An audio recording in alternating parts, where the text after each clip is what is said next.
I was only 9 years old, a third-grade student from the city of Shenyang, China, when I knew my life was going to change.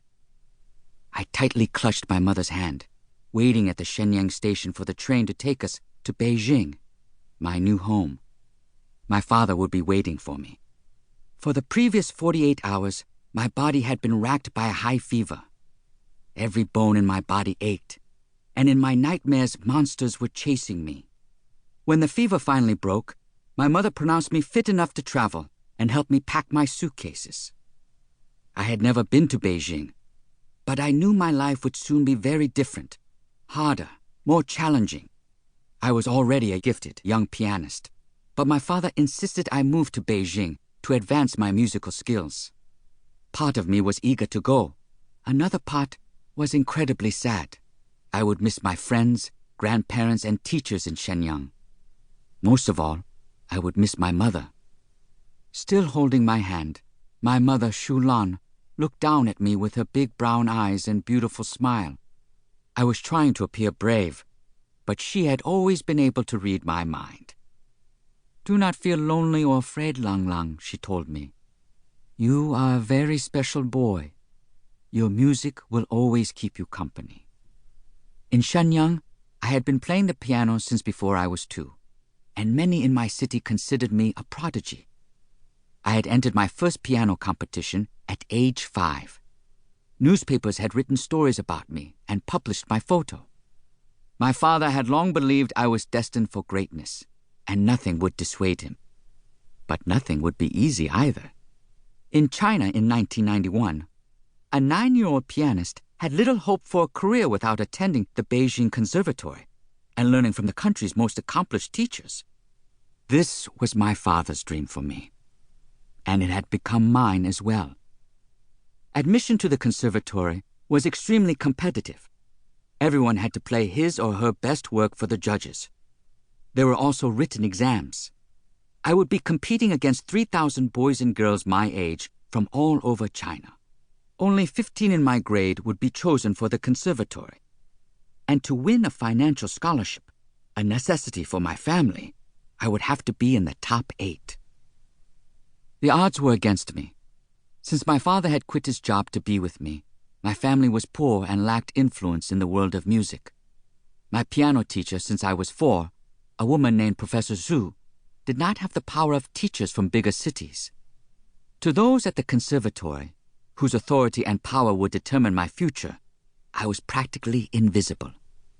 But my father, a clever man, had anticipated all this. To make up for our disadvantages, he had ordered me to practice with incredible discipline since I was 3 years old. He knew that one day I would be competing against the best and brightest in a country of more than 1 billion people. I had only my talent to fall back on. I had to be prepared. Now the moment of truth was near. Was I prepared enough for the conservatory judges? I knew my father would not tolerate failure. As the train pulled up on that gray, overcast morning, and my mother and I waited for the conductor's signal to board, my blood rushed through my ears. Could I really succeed in Beijing? What if I disappointed my father? My mother reached over with her handkerchief to dab my tears. Your father will meet us at the train station. He has an apartment already picked out, and your piano will be waiting for you as well. But I want you to live with us, Mother. I couldn't stop crying.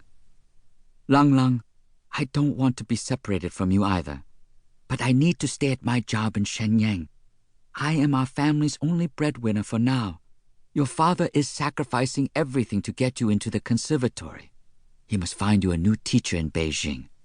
There is much work to be done before the entrance exam.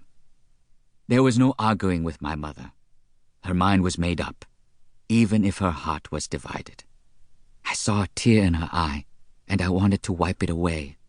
She was to accompany me to Beijing, stay for a day or 2 until I was comfortable, and then return to Shenyang, where she worked as a telephone operator for China Science Institute, Shenyang Quarter.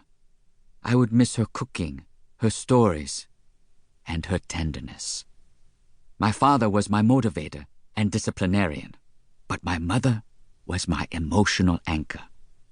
I wondered how I could survive in a strange city of 10 million people without her.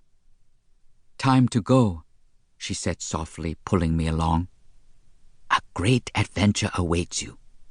I know it in my heart, Lang Lang." They named me Lang Lang. In Chinese, my given name Lang means brightness and sunshine, and my family name Lang means educated gentleman. Thanks to my parents for having given me such a wonderful name, I now had to live up to their expectations.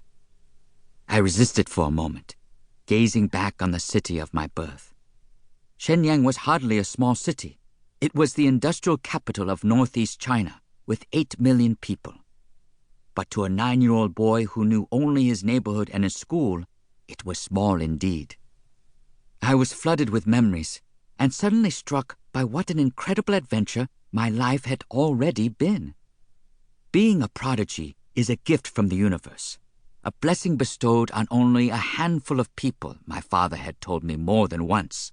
With that blessing come untold sacrifice and endless work, he added, along with the certain prospect of weathering many storms. How true that would prove to be.